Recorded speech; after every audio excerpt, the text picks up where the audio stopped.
Good evening, guys. You are watching the channel Bindas Bapu for you, and here your friend, come guide Vishwanath Khuntia.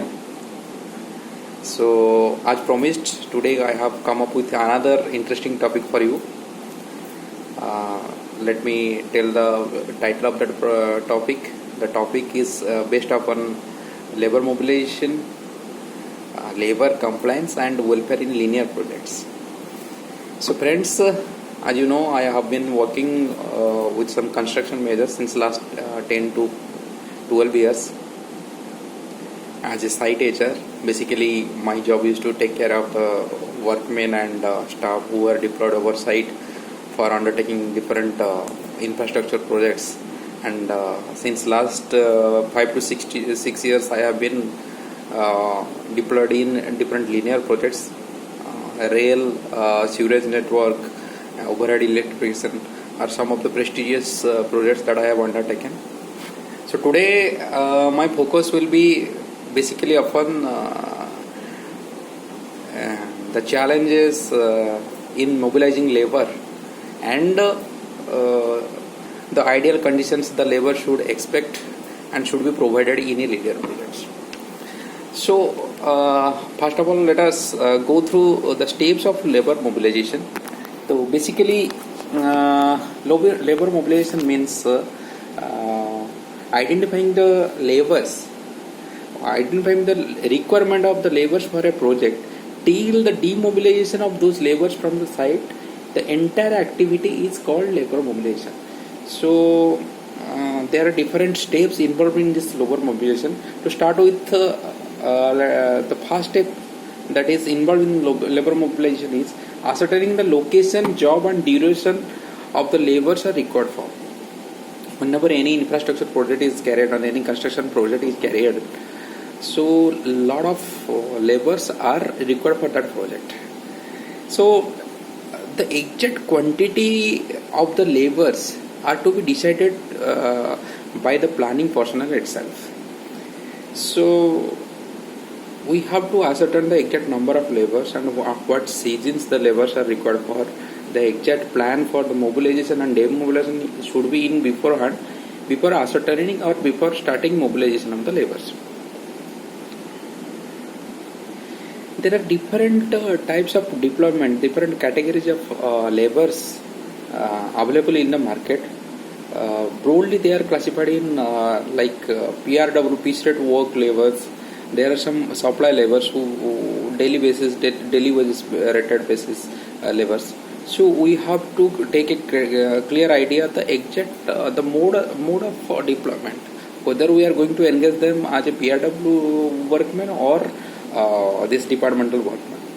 The basic difference between PRW workman and departmental workmen. For a PRW workman, the amount of the quantity of work is fixed, and the labor are get paid as per the quantity of volume of work they have worked. For example, suppose one earth pit is to be excavated. So the number of earth pits excavated or the cubic meter of earth is excavated are the labor paid for. Similarly, binding, steel binding, carpentry, all these things are PRW works.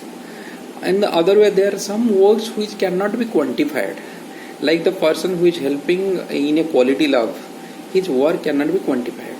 Similarly, the person who is working in a store, his for housekeeping and all, material segregation, his work cannot be quantified, so he has to be engaged as departmental laborers. So we have to ascertain what mode of engagement this workman we are going to do. The next thing is mapping the skill, strength, cost and viability of gang. What is the skill mapping? There are different gangs who have different kind of skills. Suppose a gang is having a labors of 10 number of labors, and all the labors are unskilled labors. But we require a mix and match to undertake a job. So that gang may not be of our use. Similarly, a gang of 5 to 10 members cannot be viable for a project for taking a major project like bridge which requires a huge volume of work and speedy work. So, and another thing is, suppose a gang who is willing to do work in PRW mode, but we have very small volume of work, so we cannot avail him much work. If we have taken these laborers for 1 month or 2 months, and we don't have enough volume of work, so these laborers are going to sit idle, so their engagement is not a viable prospect.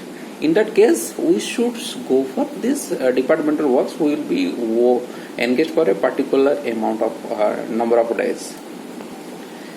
While communicating with laborers, we should communicate clearly our exact requirement, what we are expecting from this gang, whether the quality of work, whether we want to speed up the work, and definitely we cannot compromise with the quality of work in the name of progress and all, but simultaneously our priority must be fixed, our deadline should be fixed, and the entire mobilization demobilization schedule should be communicated to the laborers. Okay, another thing is that what are our requirements whenever mobilizing laborers. So what the labor should possess, how the labor gang should be consisting of, how many people should be, minimum number of people should be existing in that gang, what are the division of, whether it's how many carpenters they should have, how many assistant fitters they should have, how many laborers, helpers they should have. All these things should be communicated properly.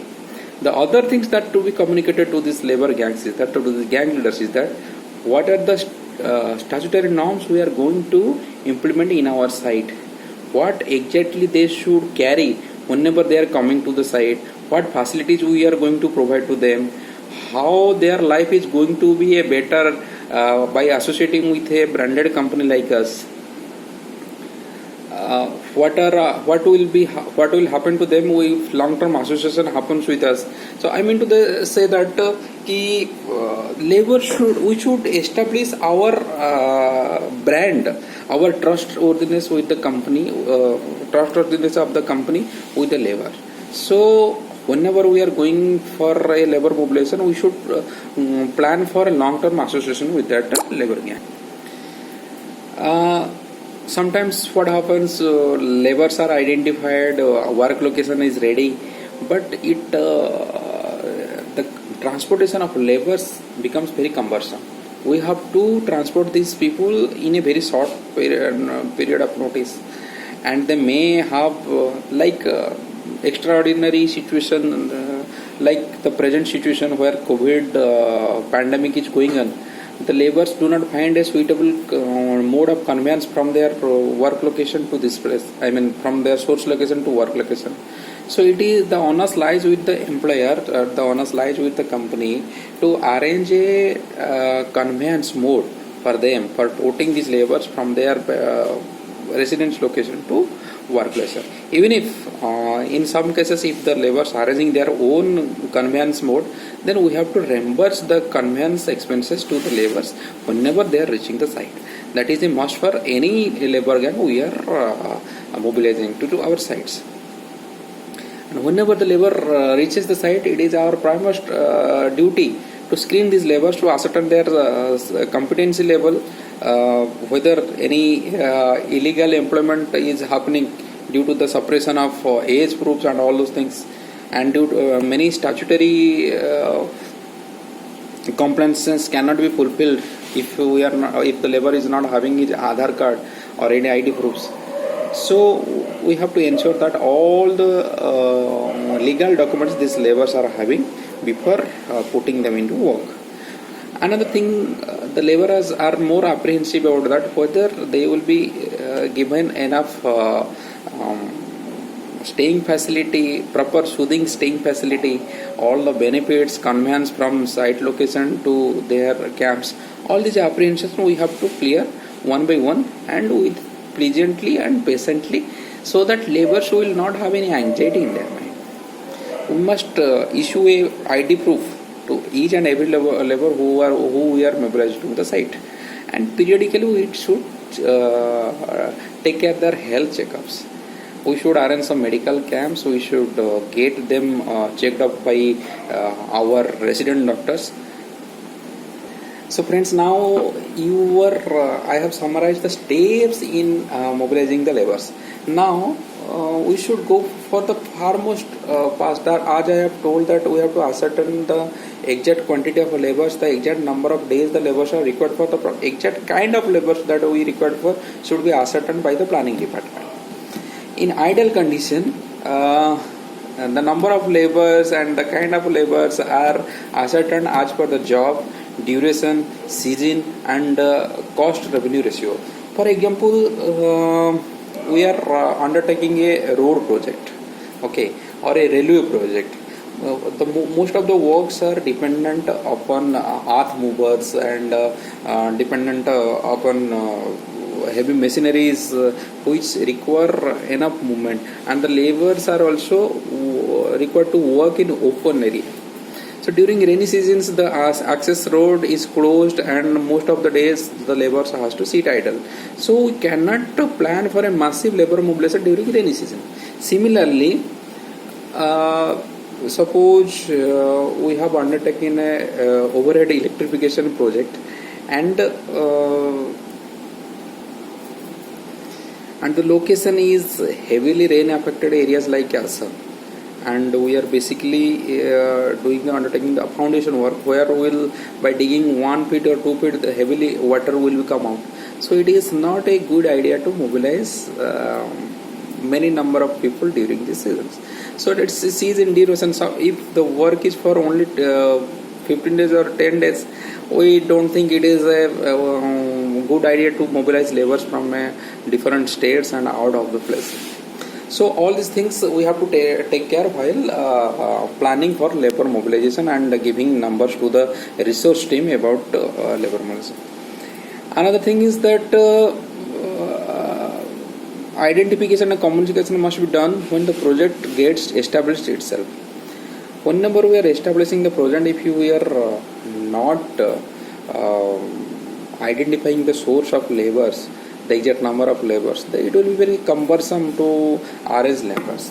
So we should tap to the possible, the capable and potential source of laborers at the very start of the project location, so that whenever we will start executing the work, when our plan is ready, we get issued the drawings and all, we will get the laborers and we will start to do your work.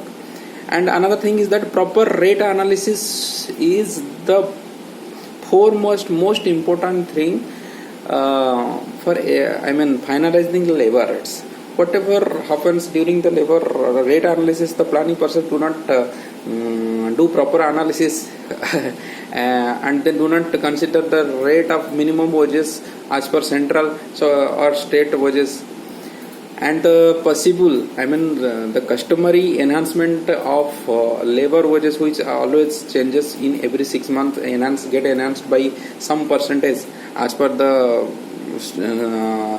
central and state circulars. They may not consider that one. Most of the time the planning person do copy paste from other projects or the rates that other companies are providing. They are not certain about what are the statutory rates that is applicable, and in that case the labor rates are getting affected. If the negotiation is done with the base rate to the laborers, we end up giving a lot of money, and sometimes if the final rate is negotiated and the labor will not get the enough money as per the work. So we should have a proper rate analysis to finalize the labor rate, and that should be stabilized for all through the project work.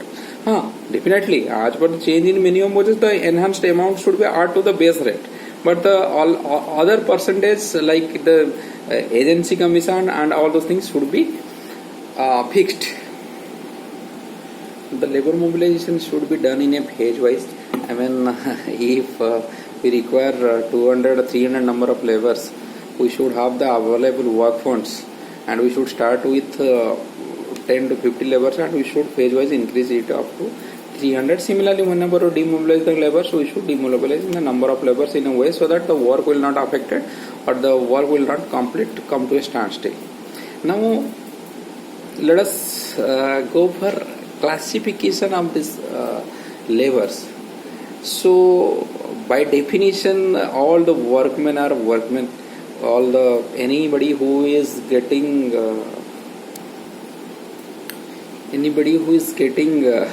paid for, who is getting wages for the work he is executing, is called a workman. So another definition we can consider is that a person who is directly or indirectly executing a work for an organization or for a company is called a labor. So there, but as per different category, there are different classification of labors. To start with, there is different categorization of labors as per skill. Some persons are highly skilled laborers, some persons are skilled laborers, some persons are semi-skilled laborers, some persons are unskilled laborers. There is a clear-cut classification as per the statutory bodies, and it is mentioned in the circular provided by the Chief Labour Commissioner about who will be called as highly skilled labor, who will be called as skilled labor, who will be unskilled, and the rates are different for different category of labor. So we should consider the exact rates and the exact category of labor that we are going to engage. Category of labors as per job type, as I have said earlier also, PRW or departmental. Category of labors as per source location. We can source labors from different states, and we have a stereotype thinking about different, and there is a particular work pattern, there is a work culture of each state labors. The work culture of a Bengali labor is different from the work culture of a Jharkhandi labor. The work culture of a Jharkhandi labor should be different from Bihari labor, and Bihari labors are having different. I am talking about ideal conditions, Malayali labors. So as per our requirement, how if we are going for mechanical works, we should rely upon the Bihari labors or Jharkhandi labors. If we are going for unskilled works, then the Bengali labors are best, especially from Malda and Murshidabad. So depending upon our kind of work we are going to execute, we should eye upon the source locations. Another thing is the category of labor as per sectors. What sectors are the laborers are going to work upon? Whether they are going for overhead electrification, they are going for transmission line, they are going for building works, road, infrastructure, rail works. So different, there are certain category of labor they are going to execute the certain kind of labors. The OHE laborers are specially skilled laborers. I mean, they have a different capabilities that cannot be expected who are working for years in building works. Similarly, the people who are working in building works cannot do the job of road work, or they cannot operate machines. So all these laborers are categorized as per their sector, as the sector they are working since years. Category as per functional works, functional departments. I mean, just I have told civil laborers, mechanical laborers, workers for plant and machinery, workers for quality lab, workers for store laborers, because they have been apt in doing work in a particular department for years. So they have developed a different skill sets. And another type of categorization is as per socio-economical strata. There are some urban labor, there are some semi-urban laborers, and there are some laborers who are basically from villages. The people who are working in, this urban club, the people who are working any app-based services, they are all urban laborers. They have some certain requirements, and mode of payment is different, and we cannot hire them for construction projects. So that is the difference between a person when we are hiring from a village, the gangs are coming from a village or semi-urban areas or urban areas, because their sanitation, their hygiene facility all has to be taken care of as per their social strata. Definitely the statutory norms has to be taken care of, but there is a clear-cut distinction between the social economical strata also. Before onboarding, before coming for the site, the labor gang has some kind of anxiety, and a lot of questions arises in their mind. Basically, some of the questions that most of the gang leaders have asked me is whether the work is for a longer period or shorter period. Everybody wants a regular source of income, and they want a longer period of association. So whenever you are going for a mobilizing a gang, do not mobilize him for a particular project or for a particular work. we should give them a long-term association assurance, and we should keep him rotating through different projects. We have to garner them, we have to groom them, we have to develop them for a long-term association, because these are the skill set, these are the people who, if they know our methodology, our safety standards, our quality standards, it will be better and it will be easier for work. Another thing, whether the travel bills will be reimbursed. Definitely, whenever you are mobilizing some labor gang, you have to reimburse their travel bills, and it is as per the Interstate Migration Workmen Act also. Is there any scope for advance paper boarding? Definitely, whenever we are mobilizing laborers, then most of the laborers have to pay some amount of money to their family people, so they want some advance from the employer, prospective employer, to give it to their family members before leaving for the workplace. Like in most of the companies, most of the established companies, construction companies, they do not give advance, and they ensure that their travel bills get reimbursed and they are get paid for the food advances once they reaches the site. Once they reach the site and start working, and their wages are being paid at the end of the month. Okay, another thing is that how livable the workplace would be. Most of the laborers are accommodated in the workplace itself by having some temporary hotspots. But believe me, as per statute and as per world bodies, ILO, no labor should be accommodated in the workplace. There should be separate living places for all these things. You can have a rest set for the workmen in the workplace, but their permanent labor hotments should be away from the workplace itself. Another thing, many times labor are asking, I have these two people who do not have identity cards, or this guy is already attending 14 years or 15 years, he will be doing household work. No illegal employment should be encouraged. You cannot give somebody engagement mercifully which is out of the law. So no illegal employment should be entertained. Not for a single workman, not for a single day, not for a single month. Some people want to carry their spouses and children along with them for the workplace. It is not unlawful as per the act, but thing is that we have to ensure that all these female workmen are getting proper facilities for their bath facilities, for their toilets, and if all these facilities are being arranged by the employer in the workplace, then the spouses can be allowed. And in the particular cases when both husband and wife are working in a work and in the same